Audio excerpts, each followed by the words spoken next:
ધોરણ 10 વિજ્ઞાન પ્રકરણ 1 રાસાયણિક પ્રક્રિયાઓ અને સમીકરણો તેના વિશે આજે આપણે અભ્યાસ કરીશું. તો રાસાયણિક પ્રક્રિયાઓ, આપણી આસપાસ ઘણી બધી રાસાયણિક પ્રક્રિયાઓ થતી હોય છે. રાસાયણિક પ્રક્રિયા એટલે માત્ર પ્રયોગશાળામાં થતી હોય એવી જ પ્રક્રિયા નહીં, પરંતુ રોજિંદા જીવનમાં આપણી આસપાસ પણ ઘણી બધી રાસાયણિક પ્રક્રિયાઓ જોવા મળતી હોય છે. તો એવી રાસાયણિક પ્રક્રિયાનો આપણે અભ્યાસ કરીએ તો સૌ પ્રથમ આપણે જોઈએ રાસાયણિક પ્રક્રિયાઓ અને સમીકરણો.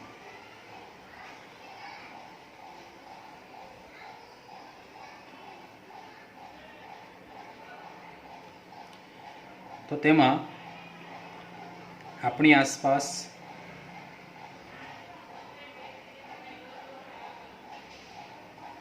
જોવા મળતી રાસાયણિક પ્રક્રિયાઓ.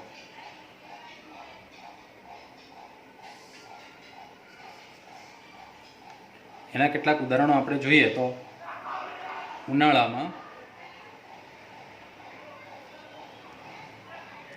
દૂધ ઝડપથી બગડી જાય છે.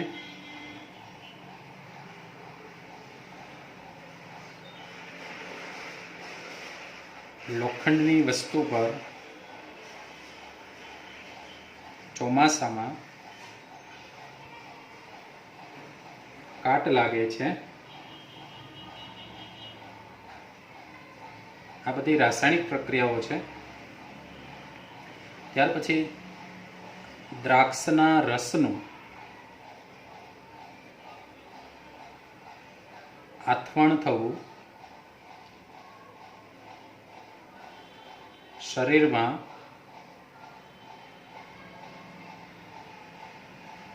ખોરાકનું પાચન થવું,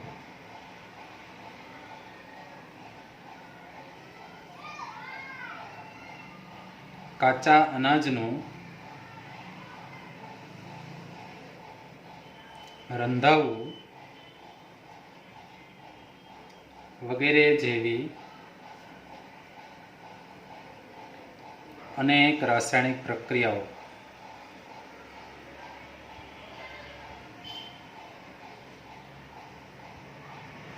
આપણી આસપાસ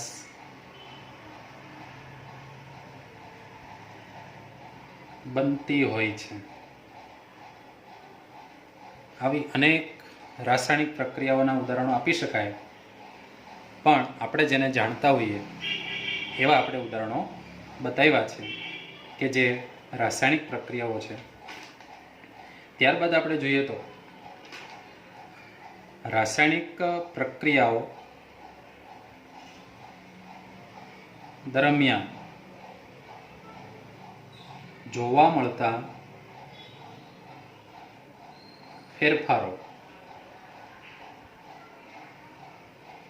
એટલે કે રાસાયણિક પ્રક્રિયા થાય ત્યારે કેવા પ્રકારના ફેરફારો થાય છે. તો સામાન્ય રીતે પ્રક્રિયકો વચ્ચે પ્રક્રિયા થઈ જ્યારે નિપજ બને છે ત્યારે પ્રક્રિયકો અને નિપજમાં કેવા ફેરફારો હોય છે, તો એના વિશે આપણે જોઈએ કે રાસાયણિક પ્રક્રિયા દરમિયાન પદાર્થની ભૌતિક સ્થિતિ બદલાય છે. એટલે કે જ્યારે રાસાયણિક પ્રક્રિયામાં પદાર્થ ઘન સ્વરૂપનો હોય અને આ પ્રક્રિયકોની પ્રક્રિયા થઈ જ્યારે નિપજ મળે છે ત્યારે તે ઘનમાંથી પ્રવાહીમાં કે વાયુ સ્વરૂપમાં પણ રૂપાંતર પામી શકે છે. તે જ રીતે કોઈ પણ સ્થિતિમાંથી બીજી સ્થિતિમાં રૂપાંતર થઈ શકે તો તેને આપણે ભૌતિક સ્થિતિ બદલાઈ શકે છે એમ કહી શકાય. ત્યારબાદ જોઈએ તો પદાર્થના રંગમાં પણ ફેરફાર થાય છે. પ્રક્રિયકોનો જે કાંઈ રંગ હોય તેમાંથી જ્યારે નિપજ બને છે ત્યારે તેનો મૂળ રંગ ગુમાવી બીજા રંગમાં રૂપાંતર થાય છે. તો અહીંયા રંગમાં પણ ફેરફાર થાય છે. પ્રક્રિયા દરમિયાન કેટલાક વાયુઓ મુક્ત થાય છે. કેટલીક રાસાયણિક પ્રક્રિયામાં વિવિધ પ્રકારના વાયુઓ પણ છૂટા પડતા હોય. Oxygen, carbon dioxide, nitrogen, chlorine વગેરે જેવા વાયુઓ પણ રાસાયણિક પ્રક્રિયા દરમિયાન છૂટા પડી શકે છે. તેમજ પ્રક્રિયા દરમિયાન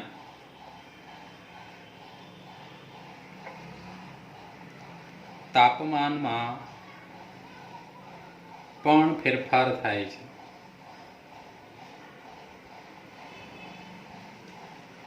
પ્રક્રિયકોનું તાપમાન હોય એમાંથી જ્યારે નિપજ બને ત્યારે એના તાપમાનમાં ફેરફાર થઈ શકે, વધી શકે અથવા ઘટી શકે.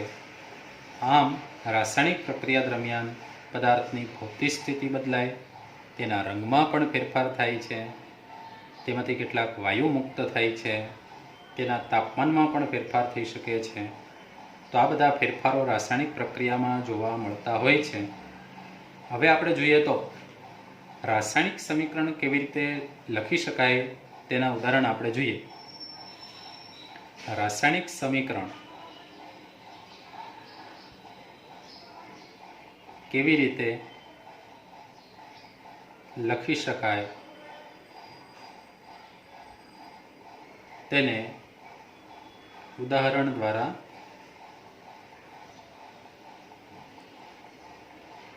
સમજાવો. તો ખાસ સામાન્ય અને નાનું એવું એક ઉદાહરણ આપણે જોઈએ કે મેગ્નેશિયમની પટ્ટી.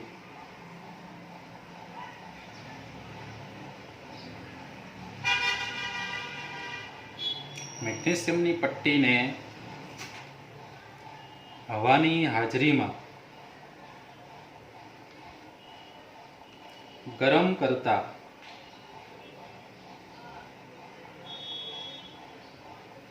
મેગ્નેશિયમ ઓક્સાઇડ બને છે. તો આ એક રાસાયણિક પ્રક્રિયાનું ઉદાહરણ છે. તો એનું સમીકરણ આપણે બતાવીએ. કારણ કે રાસાયણિક પ્રક્રિયા શાબ્દિક રીતે લખવામાં આવે તો વધારે મોટી પ્રક્રિયા થાય. એને ટૂંકમાં આપણે બતાવવી હોય તો સમીકરણ સ્વરૂપે બતાવી શકાય. સમીકરણ સ્વરૂપે બતાવવા માટે તેમાં સંજ્ઞાનો ઉપયોગ કરવામાં આવે છે. જેમ કે મેગ્નેશિયમ, તેની સંજ્ઞા રહેશે Mg. તેને હવાની હાજરીમાં એટલે કે ઓક્સિજનની હાજરીમાં જ્યારે આપણે એને ગરમ કરીએ છીએ તો ઓક્સિજનની સંજ્ઞા O2. It gives.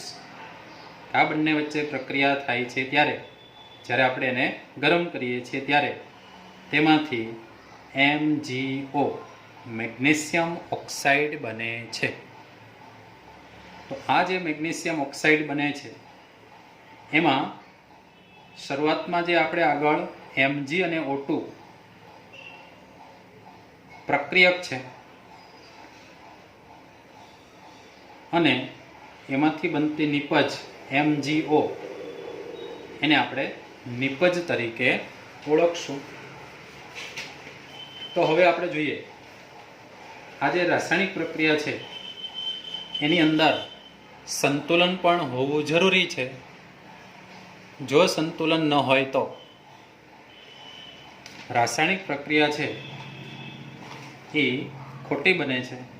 માટે એનું સંતુલન કરવું ખાસ આવશ્યક છે. તો ખાસ કરીને આપણે જોઈએ તો એનું સંતુલન કેવી રીતે થઈ શકે કે ડાબી બાજુ મેગ્નેશિયમનો એક પરમાણુ છે, જ્યારે જમણી બાજુ પણ મેગ્નેશિયમનો એક પરમાણુ છે. ડાબી બાજુ ઓક્સિજનના 2 પરમાણુ છે, જ્યારે જમણી બાજુ ઓક્સિજનનો એક જ પરમાણુ છે. એટલે આ પ્રક્રિયા સંતુલનમાં નથી એમ કહી શકાય. તો એને સંતુલનમાં લાવવા માટે આપણે જોઈએ Mg એટલે કે magnesium plus O2 it gives MgO, જેમાં મેગ્નેશિયમ બંને બાજુ સરખા, પણ ડાબી બાજુ ઓક્સિજન 2, જમણી બાજુ ઓક્સિજન 1. આ ઓક્સિજનનું સંતુલન કરવા માટે ઓક્સિજનની આગળ એટલે કે MgO ની આગળ 2 મૂકવામાં આવે છે, જેને કારણે બંને બાજુ ઓક્સિજન સરખા થાય. ઓક્સિજન 2, અહીંયા ઓક્સિજન 2. પણ ઓક્સિજનનું સંતુલન કરતાં મેગ્નેશિયમનું સંતુલન છે એ વિખાઈ જાય છે. માટે મેગ્નેશિયમ આગળ 1 છે, અહીંયા મેગ્નેશિયમ 2 છે. એનું સંતુલન કરવા માટે આ મેગ્નેશિયમની આગળ આપણે 2 મૂકશું, જેને કારણે આ Mg plus O2 it gives MgO. આ મેગ્નેશિયમ ઓક્સાઇડની આગળ તો 2 છે જ, પણ આ મેગ્નેશિયમની આગળ આપણે 2 મૂકીએ ત્યારે 2 મેગ્નેશિયમ ડાબી બાજુ, 2 મેગ્નેશિયમ જમણી બાજુ, 2 ઓક્સિજન ડાબી બાજુ, 2 ઓક્સિજન જમણી બાજુ. આ રાસાયણિક પ્રક્રિયા છે એ સંતુલનમાં છે એમ કહી શકાય. તો આ રીતે કોઈપણ રાસાયણિક પ્રક્રિયાને દર્શાવીએ ત્યારે તેનું સંતુલન પણ કરવું જરૂરી છે, જે સમતુલિત અથવા તો સમતોલિત રાસાયણિક સમીકરણ કહેવાય છે.